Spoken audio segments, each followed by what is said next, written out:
Well, hello, creatives, kind folks, and community. I am DBJ. This is a RPG with DBJ.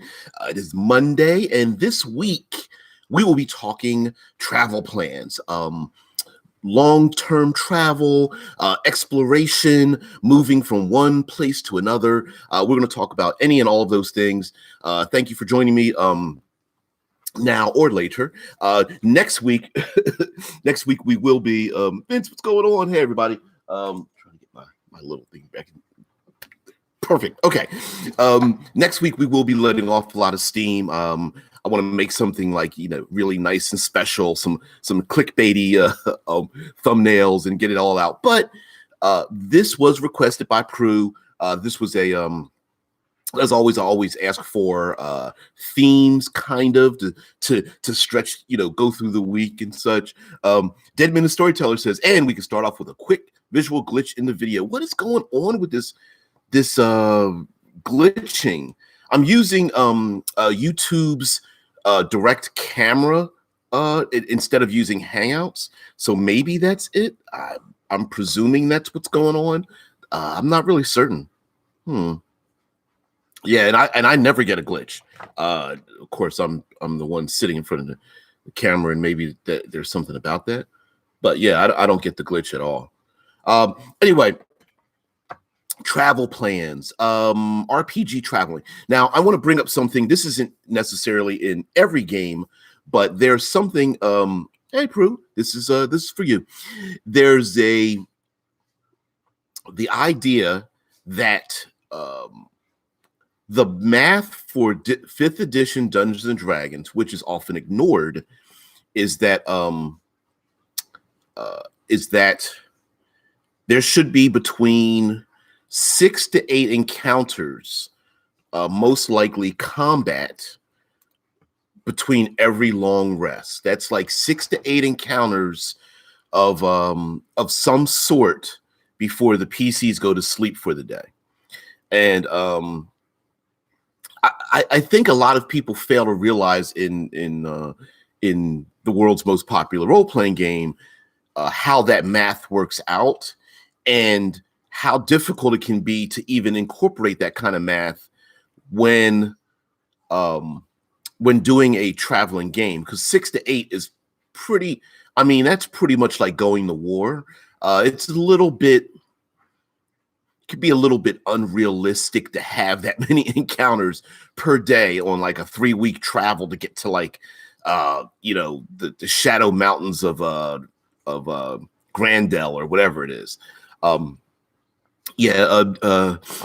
Prue says I've seen those numbers and they look a bit wild in most circumstances, and it's not very. Also, it doesn't seem like 5th edition has been pushing that mathematical standard, even though from what I've heard, people who have those encounters, it does work out that way. It does, like, the math works itself out, like, oh, I get it, as opposed to the PCs being fully rested and having all of their resources after every single encounter, which tends to devolve down into the PCs go Nova, they kill the bad guy in 1 round, maybe 2, and that's it, right? That's where that comes from. If they had 5 or 6 encounters before encountering the main big baddie, then chances are they wouldn't have all of those, or they may have used many of their, they've used their smites, they've used the fireball, they used 6 spell slots. There's only 1 healing left. Those kind of things would happen, and which would equalize the encounter math. So we're not going to do a whole mathematical episode, but I just wanted to bring that up when it comes to using and how to adjudicate long distance travel, and especially when it deals with the kind of creatures or encounters or monsters that you're going to use. Vince says, the main problem I have with these encounter numbers is that other mechanics are based on this. Something like how much you heal when you do a short rest, and it makes it hard to challenge them with a lower number of encounters properly. Yeah, as Scott Post says, encounter math directly impacts the poor warlock.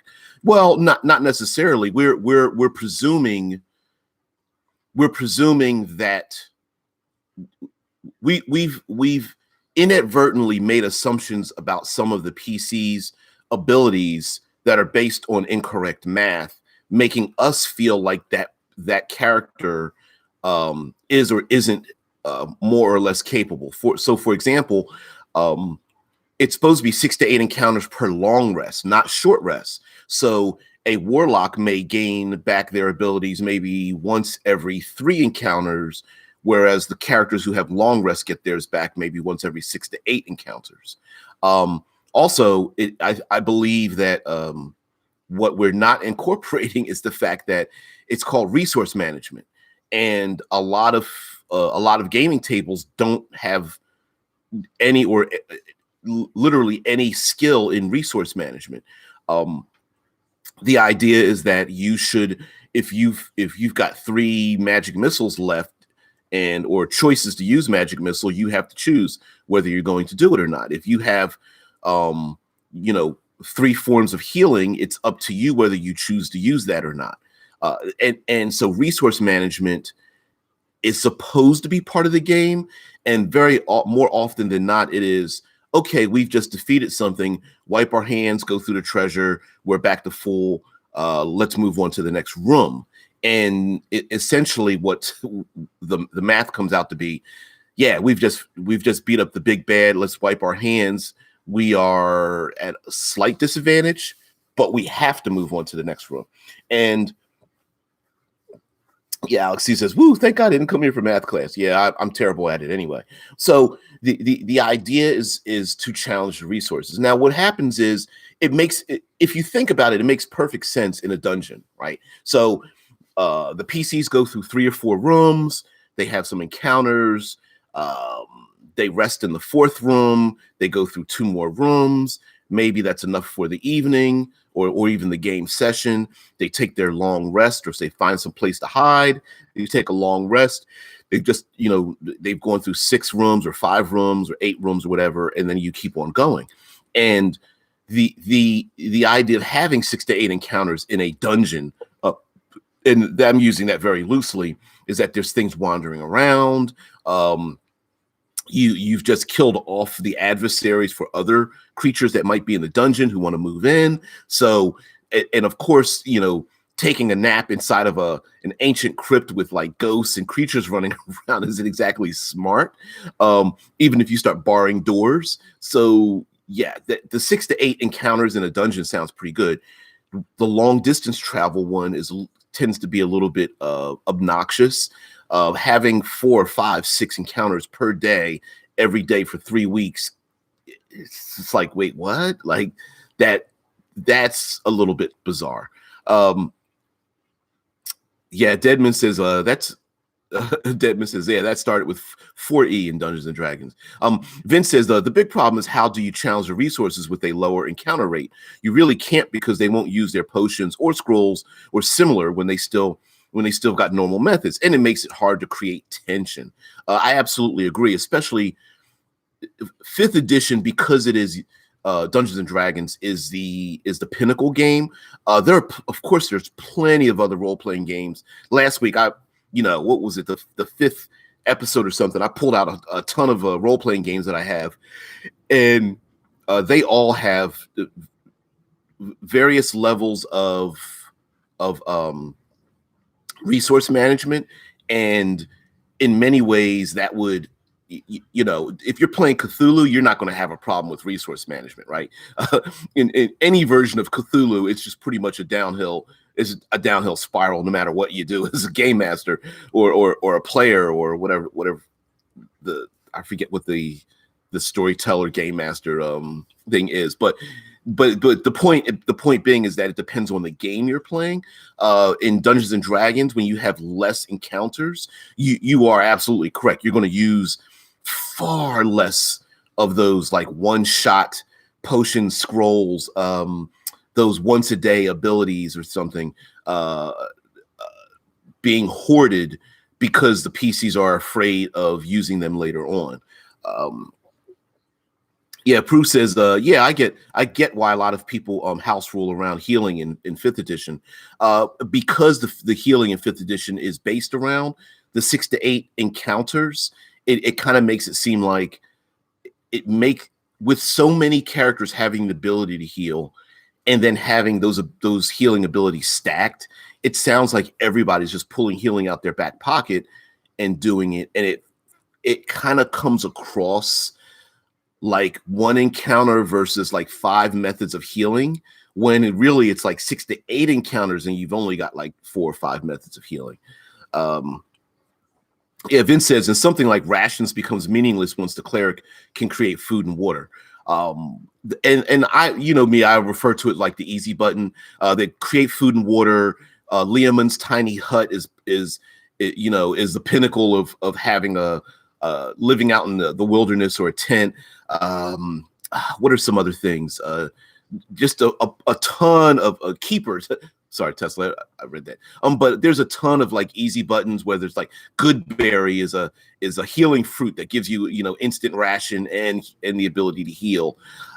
There's a ton of spells so you won't get lost. Darkness there's nothing to be scared of in darkness. There's plenty of like what is the alarm spell, so you're never snuck up on. So there's a ton of these things, and so fifth edition absolutely is geared more towards the cinematic feel. It's not about the minutia of survival. It's more about the drawing of the sword and casting of spells against the big bad and his minions at the end of the adventure. Tesla brings up the fact that in Call of Cthulhu, the GM is called the Keeper, or rather the Keeper of Arcane Lore, and just short to the Keeper. That's right. I completely forgot about that. Prue also says also the Outlander background. Yeah, the Outlander background. What is it? You can automatically feed like 4 people. As long as you come from that background, you can automatically feed yourself and 4 other people or something. And it's like automatic. There's no skill roll. There's no tension involved in it. Alex C says weather and environment can dwindle their resources, which I agree, which we're going to get to. And Prue says the Outlander background strips the spotlight from many a great ranger or druid moment during travel.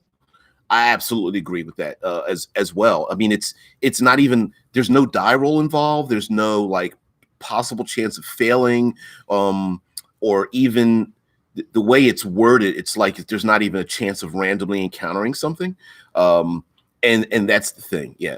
Deadman the Storyteller says Goodberry is basically the Dragon Ball Z healing thing. It sure is, right? It's just like, hey, here's everybody, here's a Goodberry, boom, boom, boom, boom, boom, and just, and of course you're healed up to, not healed at the max, but you know what I mean? It's just like, it's an easy button, right?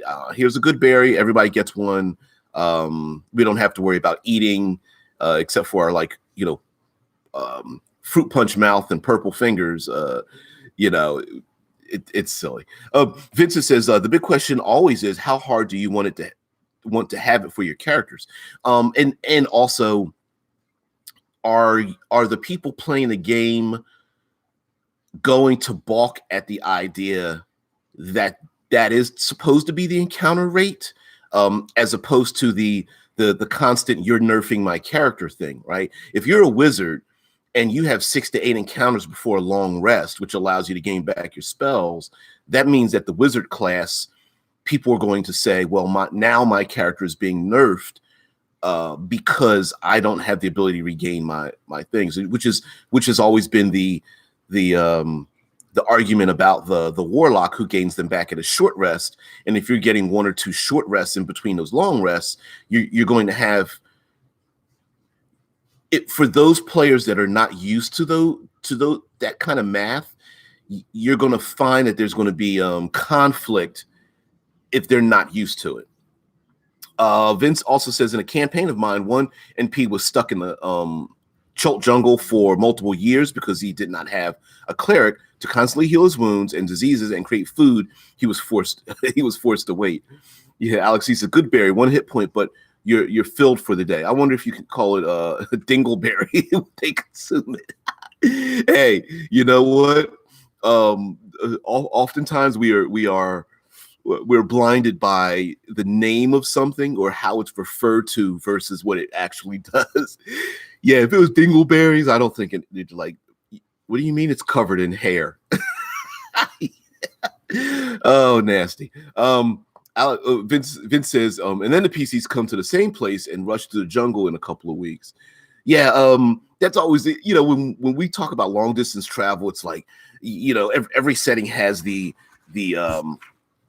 shadowed woods, the harsh desert, the mountain ranges that are impossible to cross. And it's just like, yeah, but when the PCs get there, it's like, yeah, it's not a big deal. Because whenever, no matter where they are or where they arrive or how they get through it, they're always like at full, there is no resource loss when they get there. They're just like, yeah, it's been 3 weeks of harshness. And even though the game master's like describing how brutal the travel is, the PCs are just like wiping off themselves like, yeah, I'm cool. Yeah, it's fine. Whatever. And that's kind of unrealistic. If you're trying to incorporate just a small level of realistic resource management. Yeah, exactly. And Alex C, of course, brings up something like, where's the exhaustion table? Which is something I did want to bring up. I do have a video about how it, and I've gotten a ton of thumbs downs on it, which is kind of funny. There's a video that I have called Down the Drain, a number of methods of how to drain the resources of the party. So today is Monster Monday, and so we're using travel and encounters and monsters. I think sometimes we mistake the word encounter for the word monster or creature. An encounter doesn't necessarily need to be one where where you're having some kind of combat. As Scott posted, sounds like a useful video. I would hope it is. It's before I started doing the live streams, I was recording videos, and that video came up because I saw a number of threads about people doing things about how to drain resources in 5th edition Dungeons and Dragons. And my feeling is that hit points is a limited form of resource, and it's very easy to compensate for it. There's a lot of healing. There's a lot of temporary hit points. There's ways to stop those hit point losses. And even getting down to 1 hit point doesn't matter. The PC is still at the same strength level. So that's not the only resource PCs have. Prue says a lot of people don't like exhaustion and such. I never had a problem with it as a player, but I know many do. Exactly. Exhaustion and conditions are, for example, in 5th edition Dungeons and Dragons, you're dead at 6 levels of exhaustion. And no matter whether you're 1st level or 20th level, once you've reached 6 levels of exhaustion, there is nothing that prevents that. Now, of course, you have limiting factors such as like high constitution rates, taking a rest, and all those kind of things.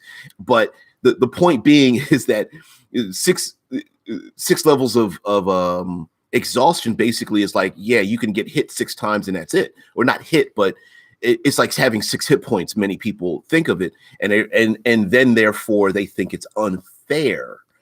But what happens is exhaustion, as an example of draining resources, exists because it is a tension generator. It is, maybe we shouldn't fight this creature because we are not at full strength. I'm down at 3 levels of exhaustion with the requisite, moving at half speed and disadvantage on saves or whatever the case may be for the exhaustion levels. Maybe we should perform some other thing. Maybe we should have we should do something different tactically because it's a tension generator. And that's what exhaustion is. Exhaustion isn't, hey, I know how to kill my characters, which is the way to do it. But exhaustion exists as a tension generator. It's like, hey, I know you have 168 hit points, but you're at 3 levels of exhaustion, 3 more levels, and you're dead. If you engage in this encounter, there's a good chance that will happen. Alex C says, I integrated stamina in the game. Only stamina is recovered through a short rest. Hit points for actual wounds and injuries. Second of all, there's too many cry babies, in my opinion. Yeah, I gotta agree with that. Like, people who are just players, they're just like, I did a video about like a welfare system. It's like, it's like I want to get something, but I don't want to work for it. And each iteration of Dungeons and Dragons has given, beginning PCs more and more, without, unfortunately, it puts you as a creator to say no. And I don't like game systems where you start out saying no. Like, no, there's no good berry. No, there's no create food and water. No, there's no Lehman's tiny hut. No, when you have to say those things, I feel like you're starting off on the wrong foot. I'm not saying that it won't eventually make a great game. I'm saying that it puts a negativity into the players, as opposed to saying, hey, this game is lethal. I'm going to add these elements in to make survival easier. Whereas that's a yes as opposed to a no. Let's see. Scott Poe says crits could cripple. Only magic can heal it. Magic attacks could burn up mundane supplies. Vermin could get into pack supplies. Yeah. So, yeah, absolutely. Prue says, oh, Azala, I don't feel good and overslept, so I'm listening from bed. Hey, sorry about that, Azala. And I hope, I hope my ramblings can be can offer you some semblance of rest, or at least my voice can put you to sleep. Prue says, I don't agree, Alex. Playing should be fun, and it's about finding people who find the same stuff fun. People are not crybabies for not liking the same stuff I do. Yeah, I agree with that. Azala says, I prefer the action hero kind of play. Yeah, the characters could be tired and exhausted, but that doesn't matter because they're heroes and push through it, which in many ways exactly it's exactly what hit points are, right? If you're down to 1 hit point, why are you at full strength? Well, you're the hero. Think about your favorite action movie or television show. The action hero gets his hand slammed in a door, punched in the face, shot in the gut, thrown off of a roof and breaks a rib. And what do? They get in a fist fight and beat up the bad guy. No one gets a screwdriver, jammed through the palm of their hand and then punches somebody in the face with it. It's just cinematic flavor for that kind of thing. But there are ways that you could add in some kind of a resource. So let me do a little let me summarize some of the resource draining and then how you can use that in encounters to hit that 6 to 8 encounter mark without it feeling crowded. So for example, we already talked about exhaustion. Exhaustion in 5th edition is absolutely possible. Use having encounters where they suffer some conditions, blindness, deafness, unconsciousness, paralysis, and all of the other conditions that are listed in there, grappling. By adding in encounters that cause those conditions, will cause the PCs to have to use resources to get out of those conditions when they aren't hit points, right? It'll absolutely have to be, what is it, the restoration spell or some effect thereof. I believe paladins have the ability to get rid of conditions, but it's an either or, right? You have to get rid of the condition or heal the hit points, and having to pick that choice. So another thing is having an encounter where there's a direct loss of statistics. So loss of strength, loss of constitution, loss of charisma, loss of wisdom or intelligence, a loss of dexterity. So an encounter where that happens. Now, when I say encounter, you can hear that I'm not saying monsters or creatures. Having to cross through hazardous locations, whether it's a dangerous wood and there's a forest fire, whether they have to scramble up a slick hill, in the forest, and there's like moss and fungus on the rocks or something, and then they have to go through a raging river and cross a ravine and go through mountain ranges and climb free-handed and tie ropes and things. Those things can cause it's basically reskinning your typical like traps as the environment, scrambling up a hill and having to make a skill roll or series of challenge rolls to successfully climb up a hill is just exactly like, finding and having to navigate your way through a trap, except for one thing. Traps are one and done. The environment is always there. So having torrential rain or being pounded by the heat of the desert and having to navigate sandstorms and go up and down sand dunes and not get lost and, try to find, food and water and all those things can compound together. And now your PCs have to choose between one or the other or both. And you can spread the spotlight around as well, I feel. Yeah, Alex C says, less effort is boring as hell. Challenges is an achievement. I don't like the idea of spoon feeding. And sometimes we can get used to the spoon feeding. Yeah. The DC Universe game is basically like that, Azala. Yeah. I agree. Where's Vince? Yeah, Vince says, the simple thing is, thing a lot of people don't realize is that the more effort and emotions you put into something, the more important it becomes to you. If you never worry about traveling, it will always be boring. And I absolutely agree with that, especially when for me, I like the idea of layering. Let me go backwards a little bit. In the game, there are creatures with lairs, right? You've got a red dragon. He's got his own lair and lair actions or something. There's a beholder with their lair actions.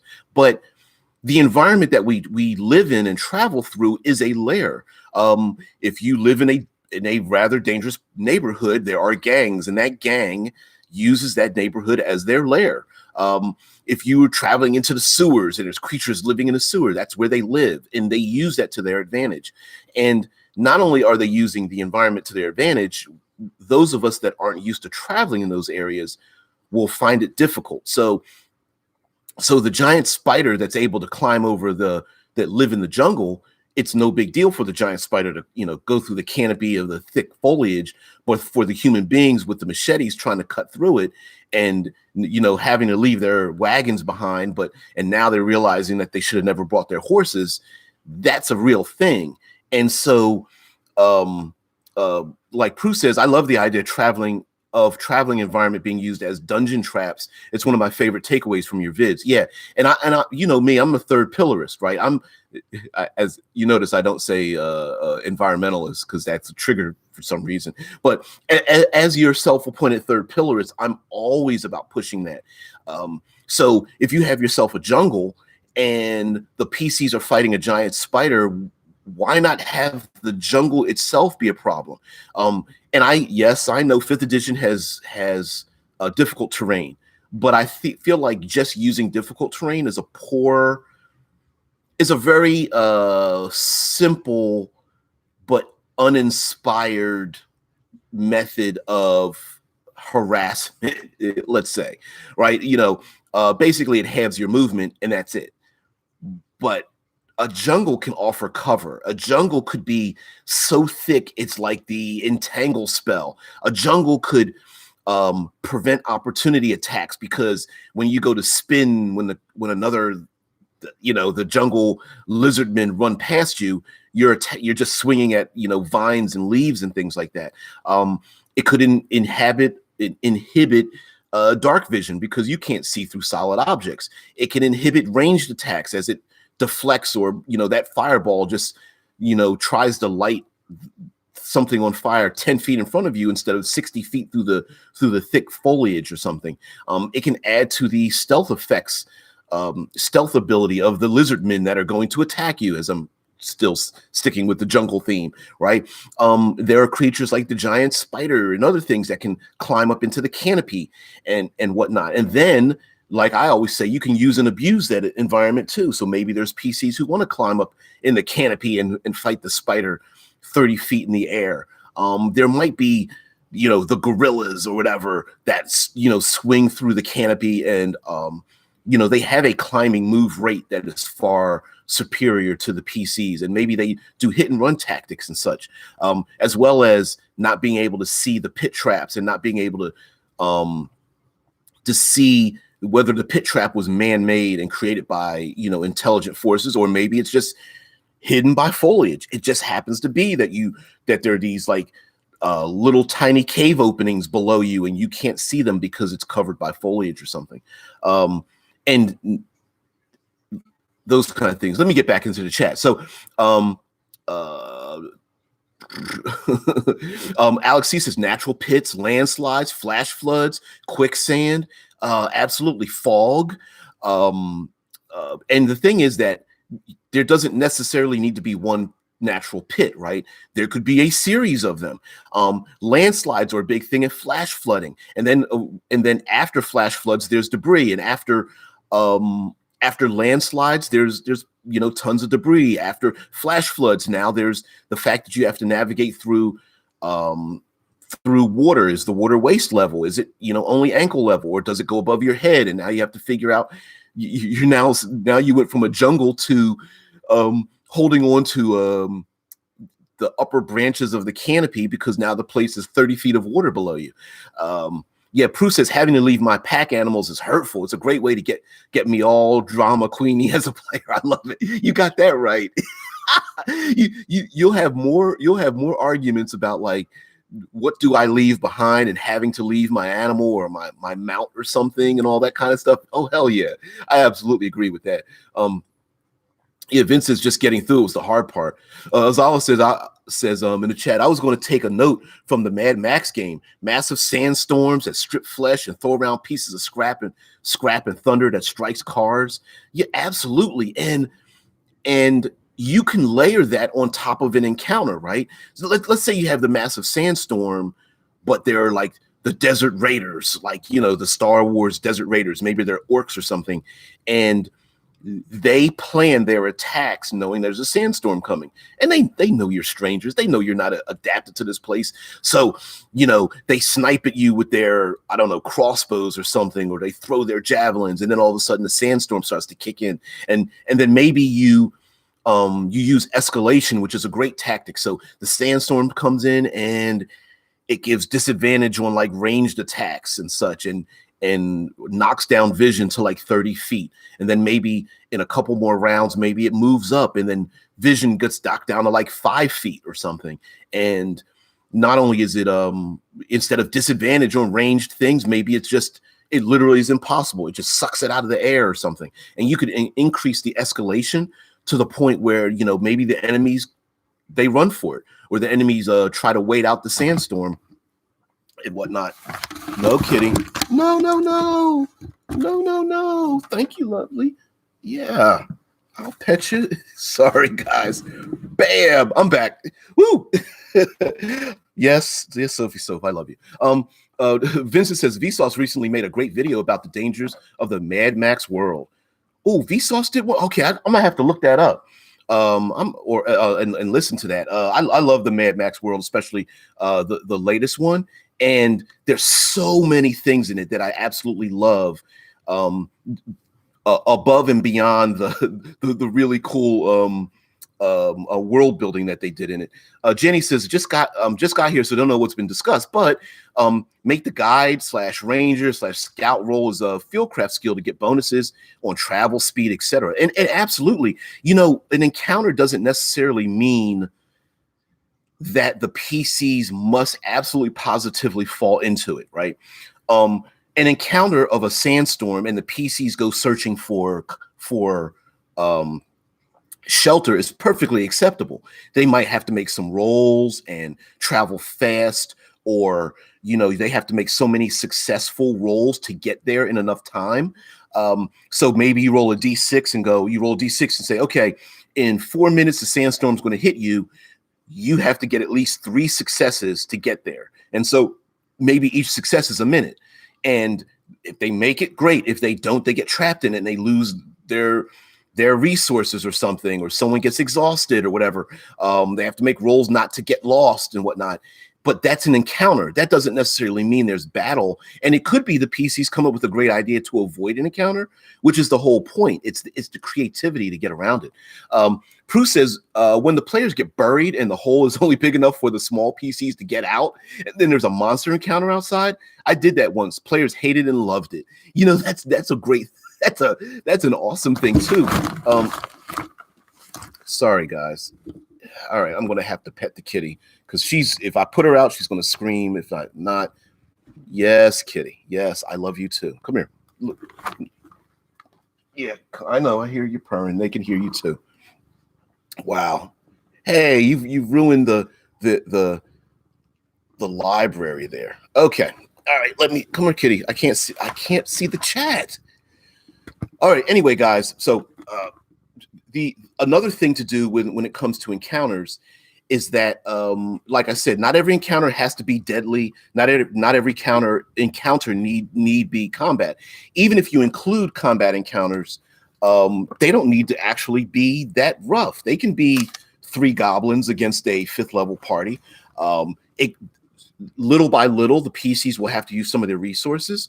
Now, if those goblins end up getting into leading the PCs into an area where maybe the PCs find out that the goblins are in the jungle and it leads them to a raging river with a huge cliff on either side and a dangerous waterfall, and there's a rickety rope bridge and the goblins quickly scurry across it. You know, goblins are like, yeah, we don't want to fight. And the PCs are like, 3 goblins, no big deal. But maybe that encounter leads to a bigger one.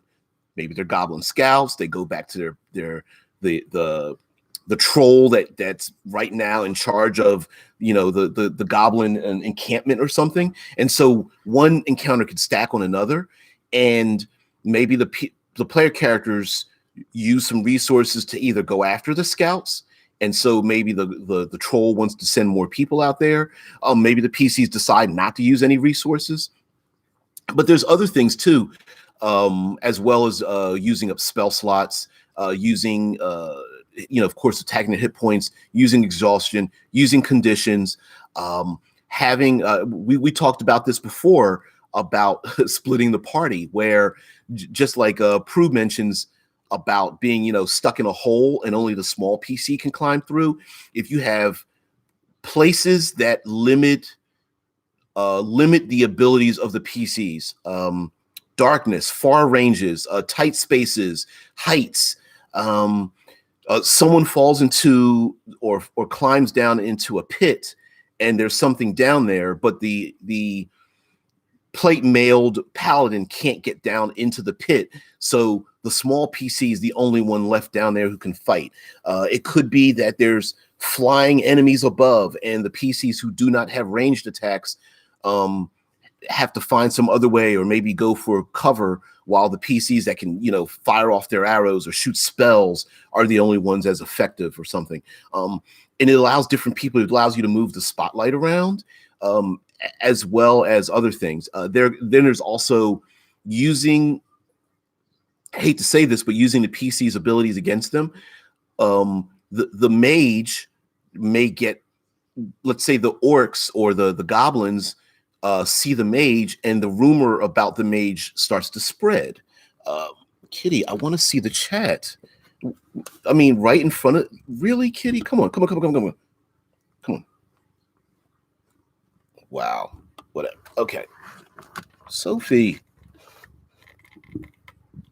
Sorry, guys. So, lastly, that having encounters with creatures, I sometimes we tend to think of creatures as standing still. Creatures don't have to stand still. Creatures travel all the time. They burrow under the ground. They fly through the air. Intelligent creatures pack up supplies, and they may be nomadic and they may move. And natural creatures move all the time. Packs of animals, coyotes, dingoes, wolves, felines of all shapes and sizes. Herds travel by packs, and many of them don't necessarily want to or even need to encounter the PCs, but they could add a level of tension in travel as a party is being paralleled by a pack of wolves, because maybe I don't know, like the dingoes or coyotes or hyenas or something are waiting for scraps after the PCs kill something else. And maybe they just want to be scavengers or something. Maybe the vultures that are circling overhead are just waiting for something else to die. They're not there to attack. They're just there circling above. And maybe that draws other creatures into the fray. And so each encounter may start to stack one on top of the other. So you can have the dense wooded hills of the forest and then have an encounter as the PCs navigate that, have an encounter where they're being paralleled by the pack of wolves, and then there's another encounter that stacks on top of that as there's a tribesman led by a shaman out there, and then maybe all three come to a head. So the PCs could navigate each one and solve each situation, or they could keep ignoring an encounter as that encounter just starts to follow them along. So maybe they do get through the wooded hill and then they come into an open plains or something with tall grasses. And then the pack of wolves maybe tries to find high ground or something because they feel like, well, we're going to go through the tall grass. Maybe the wolves won't want to go through there. And so they have to start making decisions. And then, of course, in that decision making, you throw in, hey, you're going to need to rest. You're going to need to eat. You're going to need to find water, and so forth. And so that may be an issue. Wait, really, kitty? Come on. All right, here we go. I love you too. All right, I'm back to the chat. Sorry, guys. I'm really sorry about that. Azala says, I played a game where we had to sit and wait while he rolled initiative for 300 enemies. We got up and left around 180. Yeah, you know what? Massive battles, that's another thing too. That I should do a whole week on like massive battles and stuff. Just because the rules in the game, that's a great example of like just because there's a rule for that doesn't mean you use it. If you've got 300 enemies, don't roll initiative for 300 people. Don't roll 300 times. Don't count 300 individual individual attacks. Do not do that at all. Don't do that. Do them in batches.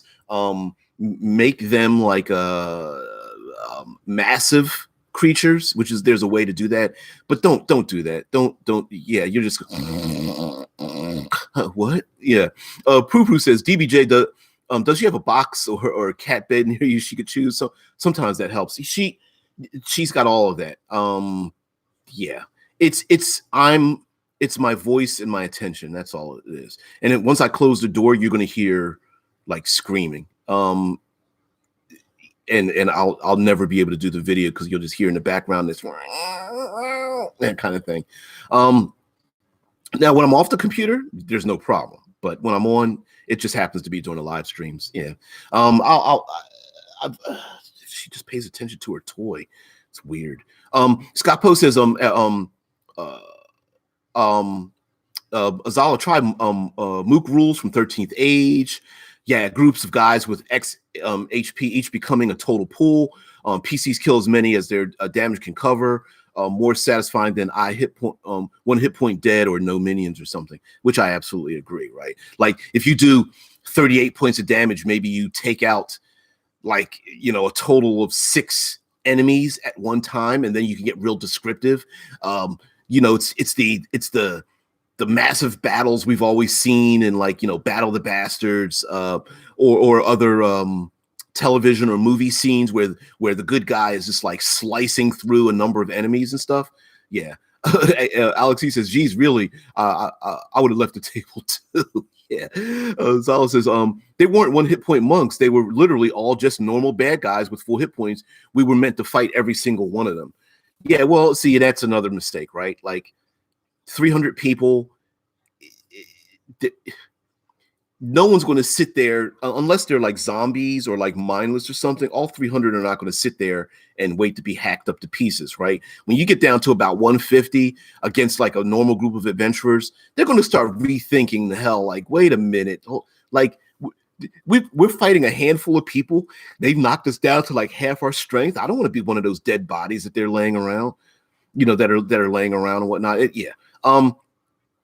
Prue says, I like the idea of kind of like a chase through good and bad weather through a wolf or tribal territory. That's awesome. Yeah, and even Vince says we were talking about horde enemies, DBJ. I mentioned how hordes of small enemies can be used as an environmental hazard. Absolutely. Even trying to like navigate through them. You can kill enough enemies to make cover and even have to climb over top of them. The death of all those enemies can draw scavengers, all those kind of things, man. I love it. Yeah, Prue says, he said, I love her. Perfect score. Yeah, she sure does. Classic. Don't change anything on my account. I live vicariously for peak cat annoyance because I'm not allowed to have cats where I live. Sorry. Yeah, it's funny. People accuse cats of not being social, and then all they do is want to be up under you because they want all the loving for themselves. Yeah. Azala says, Deadman says, Warhammer 40K has horde rules for hordes and packs. There's another rule we can steal from other role-playing games, right? 5th edition doesn't have horde or pack rules, but if you've got a 40K book, do some Google food, look it up and go, oh, I'm going to use that, and of course, fighting a horde or a pack of something, can really make the PCs feel epic when they're like slicing through or burning through enemies or using their lightning bolt and you take out 15 enemies at a time or something. You're using your sword and you're like covered in muck and like the green blood of the aliens you've killed or something. That's always cool. In Deadlands Hell on Earth, as Azala says, finale battle, there's a big point during a war where the players have to fight the incoming army. Each hit on their attack rolls kills a certain number of enemies. And you can always do blow through damage, right? Whether someone rolls damage and it kills, not necessarily that they each have 1 hit point, but they can each have 5 hit points. You do 20 points of damage, you take out 4 enemies. You could institute a rule like a mook rule where whatever you roll on the die to hit them, you add the difference to your damage. So even those characters who have like a small dagger or something could still blow through a number of enemies by slicing throats and stabbing people in the back and stabbing them in the gut and whatnot.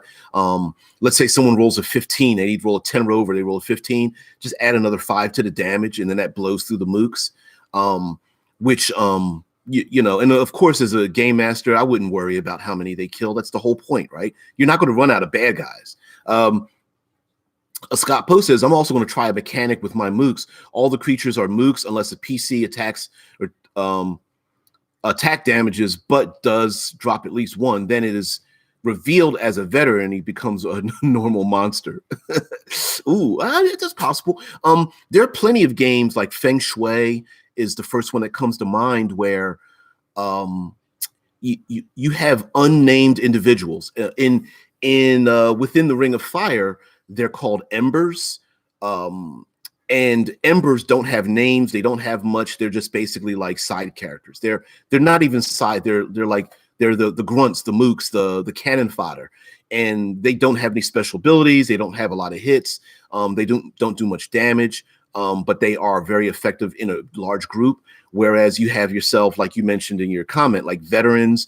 In Feng Shui, they're named. Anybody with a name is considered a veteran. So if you name an NPC that's just, in a crowd, that person becomes a veteran. And I believe the rule is if any of the characters ask the name of someone, they instantly move up, which is kind of silly, but it's like if they're running through a city streets and they stop someone and they ask for directions and they want to ask any information about them and they ask their name or the person gives up their name, now they go from 1 hit point to like a 15 hit point NPC or something, which could be kind of cool.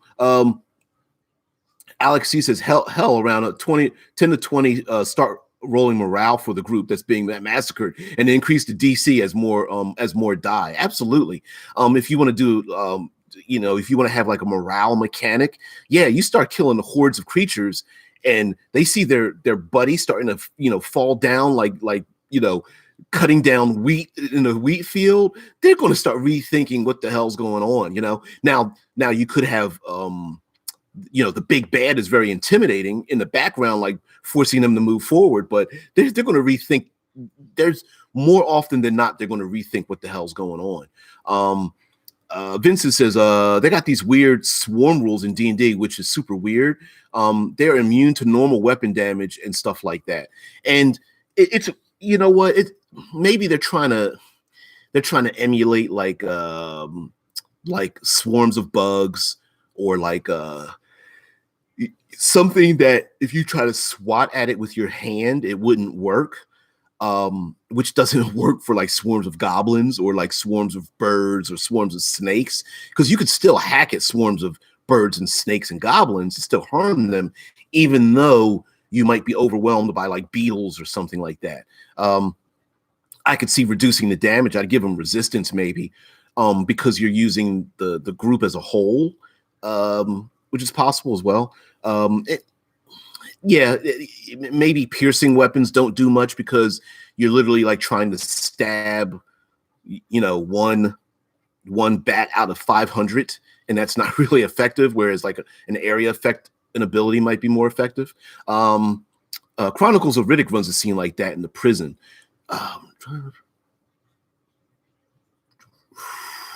Trying to remember. Oh, okay. Yes. The prison planet. Where the planet always it was either brutally cold or blasting because it was so close to the sun. Yeah, as a matter of fact, I kind of that's great. That's a great encounter, right? Chronicles of Riddick, the prison planet. You've got the hidden passages and byways down in the prison. You've got a number of mooks running around, creating all kinds of hazards. You had like the one girl that was very acrobatic, and she was like swinging on the chains and ropes and things that hanged in random areas in and around the prison and such. Then they had to navigate their way out, figure out how to undo the lock, fight guards, open up the hatch to escape, get out into the harsh wasteland, and then run for it as they had to outrun the rising sun, which was turning the frozen side of the planet into a boiling boiling a hellscape as the sun rose and started boiling off all the ice and turning into things. Great. And then great environment. They had to run and jump and hide while being hunted by guards and stuff. Great encounter.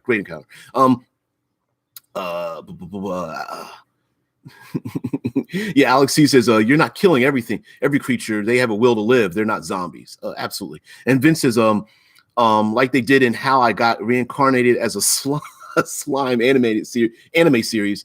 If you name a monster, it evolves. A goblin becomes a hobgoblin, for example. Ooh, that's pretty nasty. Oh, that'd be pretty cool. I made a planet like that for Astrocitus, a night side and a day side. I love using things like that. The night side, day side worlds, the frigid, cold, boiling inferno type environments or worlds or something. Having to choose between, living at one little twilight area. The twilight zone is the safe zone, and it might be extremely narrow, and being forced to have to pick from one side or the other. Another way of, and here's a little cheat for Monster Monday before we get out of here.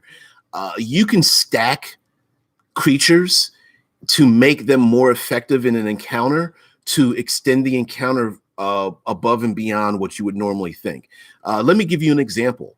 The PCs fight zombies, but the zombies are infected or infested with something else, like beetles or rot grubs or snakes, or being picked to death by vultures or something. You could have a creature like a purple worm or something that swallows things, and when it's killed or cut open, something inside of it bursts forth, and whatever is inside of it bursts forth, and that becomes a hazard in and of itself.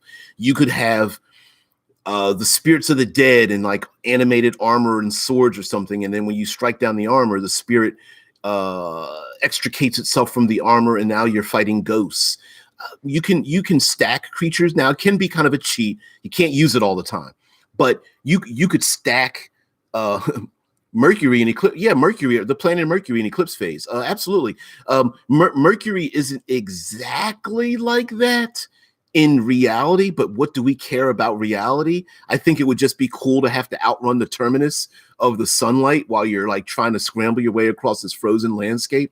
I think that's a great idea, especially if like you have like a mobile habitat and the PCs are trapped outside and they have to get to the mobile habitat, which is moving across the landscape and at a fast, not a fast rate, but at a rate faster than the PCs could run.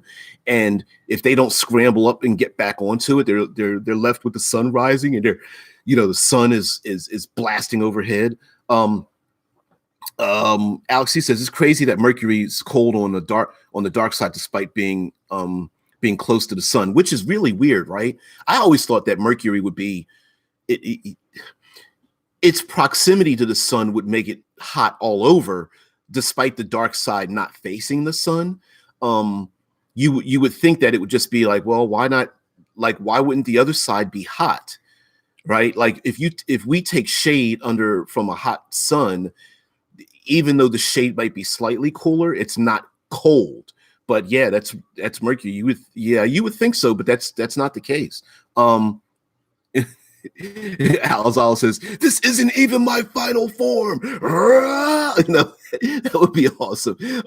Like you hack up a troll, and then the troll splits apart, and it becomes like two more trolls or something. Or the troll's been eating something, and this troll's stomach's been hurting, even though it tries to fight the PCs, and then you find out that something else was growing inside of it.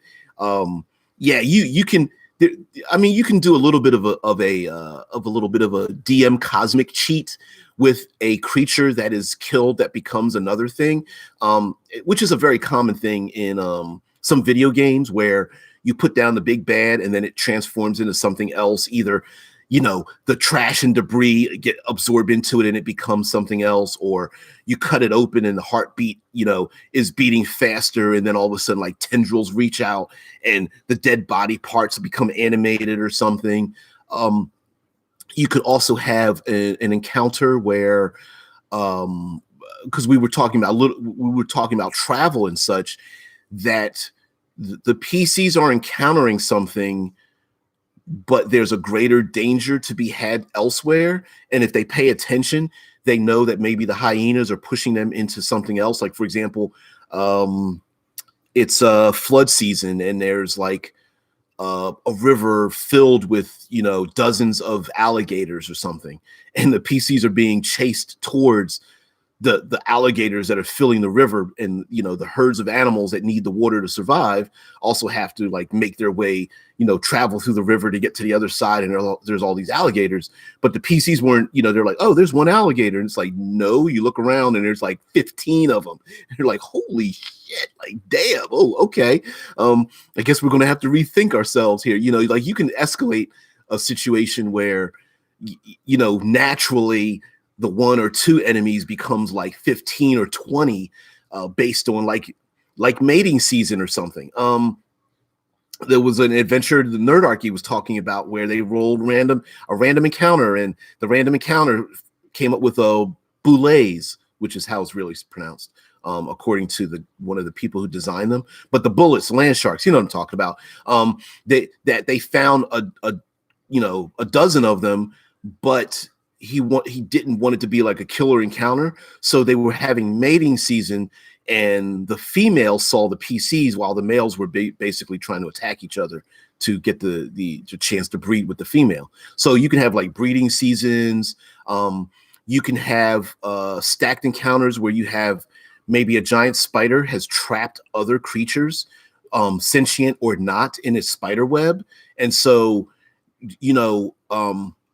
lions or tigers or pumas or cheetahs could be attacking something on the open plains, and all those creatures could be hungry or fighting over territory or something. And so that too could be that the PCs are in the middle of an encounter with other things and such. You guys are already on Future Friday. Mercury has Tesla Ranger says Mercury's day side 800 degrees Fahrenheit, night side negative 290 degrees Fahrenheit. Brutal. Oh, brutal. That's awesome. Uh, oh, Dead Man says no atmosphere to spread the heat across Mercury's. There's no atmosphere. The atmosphere doesn't carry the heat. So once it turns to the night side, the heat just evaporates probably immediately. Oh no, that would mean it was a vacuum in the shade. Yeah, Mercury's a vacuum, if I'm not mistaken. Lack of atmosphere may have something to do with it. Just kidding, we're DMs. We know space is full of ether. All right, baby, love you. You too. Love you. So yeah, and again, like, you know, we fast forward to Future Friday. Like you want to have yes, I know. Side note, it is amazing. I understand there are many sci-fi games that deal with traveling through the outer reaches of space. But the games that deal with Earth as the origin of space travel, I always feel that we leave our own solar system, and it's a disservice because there's so many amazing things in our own solar system before we even leave to go off to Alpha Centauri or Proxima Minor or wherever these other locations are, right? Mercury itself is a great habitat. Venus is another place. Neptune, Saturn, and the rings of Saturn, like all these places, and the moons that are around them, Europa and Io, and all these places. So radiation would be brutal. All these things. I mean, why not? Why not use that? So I kind of think like, and I get science fiction is speculative. And many role-playing games, you know, we want to shoot laser weapons at aliens and fly our spacecraft and things like that. And you know, you want to have black holes and nebulas and all those kind of things. But I think our own solar system logically would start to fill out before we even left our own solar system to go to other places. And I think we do ourselves a disservice by not using them in game and in those role-playing games. Now, mind you, if this is a fictional place where we're humanoids, like we're humans, but Earth never even existed, or something happened in our solar system and life was wiped out and we're like survive, that's something else. I mean, I'm talking about the setting of like Earthlings leaving our home world to go out to other places. I think it behooves us to have to come back to our own solar system and have places on Mars or you know, Pluto and a ton of habitats and things like that. Science fiction tends to include some good old science fantasy, and I absolutely agree with that. Science fiction it's very much like not just speculative, but it's also you know, it's kind of what would you say, like it's a way to pat ourselves on the back in the best way possible, right? It's like, man, how awesome would it be to, and then you fill in the blank, right? How awesome would it be to finally meet an alien race, or how awesome would it be that we created a galactic empire or something, or how awesome would it be? So you have to make some allowances as a sci-fi creator to go, yeah, we kind of left the solar system, and yeah, don't worry about how we got there. We just did. We have this new, you know, we have new star drives, and so we're going to explore the universe, which is perfectly fine. You know, whether Hawking drives, whether it bends space, whether you go to extra dimensional, whether you're using black holes, and et cetera, et cetera, et cetera. Pseudoscience, you know, gobbledygook, but I still think our own solar system is a great place to like have adventures, man. You know, having fights on the outer skin of starships or habitats and all the kind of thing. The radiation that you have to watch out for, the frozen, how brutally cold it is outside, and all that. I mean, those are threats, and I just like to use those environmental things as a threat on top of everything else. You know, if you're in a spacesuit and it gets pierced, your panic level is going to go up. You know what I'm saying? Science fiction tends to, okay, Scott Post says it never speculates the routine and non-exciting in the author's mind. I absolutely agree with that. Although you got to be honest, I mean, it depends on your flavor. Like, I could read a book that has to deal with some of the non-exciting things, that deals with the math maybe involved in it. Um, um, there's a Nebula award-winning series, Red Planet, Green Planet, Blue Planet, or Blue World. Shit. Anyways, it's a trilogy. It's red, green, and blue. It's either Red World or Red Planet, and Green World or Green Planet, and then Blue World or Blue Planet. It's about Earth colonizing Mars, and there's a lot of science in it, and I could see some people being turned off by the science involved in it because it's not a lot of action, but it's a great series. It's a great it deals with politics and all kinds of things, and it's a great way of looking at how people would act and react to leaving Earth, and how their politics changes and their motivations change and things like that.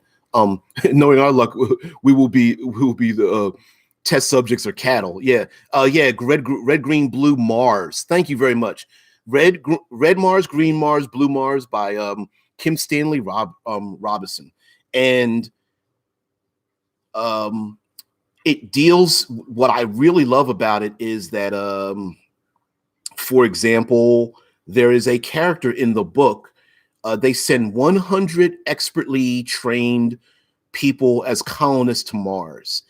And as time has gone on, one of the ladies that's part of the group ends up stealing the genetic material from her crew members and she purposefully impregnates herself to start having the children of the other crew members, because she felt it was her calling to breed people who were built for Mars. And that's just one character out of many, many in the book, in the series, that start rethinking who they are and what their purpose is in life when they start trying to colonize Mars. It's a really great series. So anyway, guys, we've hit the hour mark. Always hit the hour mark, and beyond. Didn't really talk too much about monsters, but really did want to talk about generally encounters and how many encounters represent something, reshaping our thoughts that an encounter is different than combat, draining some of those resources maybe to overcome a particular encounter or hazard. It requires using, it may exhaust some people. Failure may cause someone to, sprain an arm, break a leg, lose their resources, like you dropping their rations or something. Their mount gets killed. Maybe they have to kill their mount for food. They have to look for water. They end up having to expend resources, which means like spells and special abilities that are only regained during short or long rests, to overcome hazardous conditions, finding creatures that they come across, avoiding having to use resources to avoid an encounter, and those kind of things, to equalize that 6 to 8 encounters per long rest per day, right? Kind of a bizarre math thing, but I think challenging PCs, whether they have direct losses in strength or dexterity or something, if they don't overcome specific things such as droughts and torrential rainstorms and thunderstorms or sandstorms or muddy hills and all those kind of things happening back to back to back, while they go through the hellscape before they get to the mountain range where the front door of the adventure is. I just think challenging them in that way is probably far better than just rolling random creatures for them to attack that don't fit into the world. Which, tomorrow we can probably talk about random encounters, which big hint, random encounters are more for GMs than they are for the players. But anyway, guys, everybody out there, Azala, get better. Scott, Alex, Vince, everyone, Tesla Ranger with the I'm not too smart, so Tesla's got to come in with the practicality, doing the Google foo. Book series or audio book, Red Mars, Green Mars, Blue Mars, great book, great series. Uses a lot of real life science and wraps it around a sci-fi book, and it's awesome. Not necessarily like The Martian, It's more involves these 100 colonists, but it's a great series. But anyway, guys, as I'll get better, as always says, I'll try. Scott Poe, have a good one, crew. Everybody, have a good one out there. We'll definitely see you tomorrow, and of course, keep the energy up for next week. Oh, by the way, side note, I am hosting a panel for Con Plus One. It's an online convention, November 3rd. That information is down below. I'll definitely be talking about cinematic environs. It'll be on a Saturday at 6 in the morning. So it's my normal time, but it'll be on a Saturday, which I don't normally broadcast on a Saturday, but whatever. It'll be on a Saturday in support of Child's Play, which is it is a nonprofit organization that gets role-playing games for kids in hospitals. It's basically get kids to play some games and take their minds, however temporarily, off the conditions they're going through while they're and allow them to live and breathe in another world with role-playing games while they're in the hospital. The date was November 3rd. It's not now. It's not this weekend. No. The date is November 3rd, and it goes 24 hours. It's being hosted by individuals overseas, so the 24 hours is actually more closer to probably 36, but you get the point. It's an online convention. If you go to Con Plus, just click the link, and you'll see the other games that are going on, the other games, the other panels, the nonprofit organization that they're hosting, and other things that are going on as well. Maybe I might just do a short snippet later on in the week, or maybe in another couple of weeks, whatever, to talk about Con Plus One and the other people that are running games there. So anyway, guys, everybody have a good one, and we'll see you tomorrow.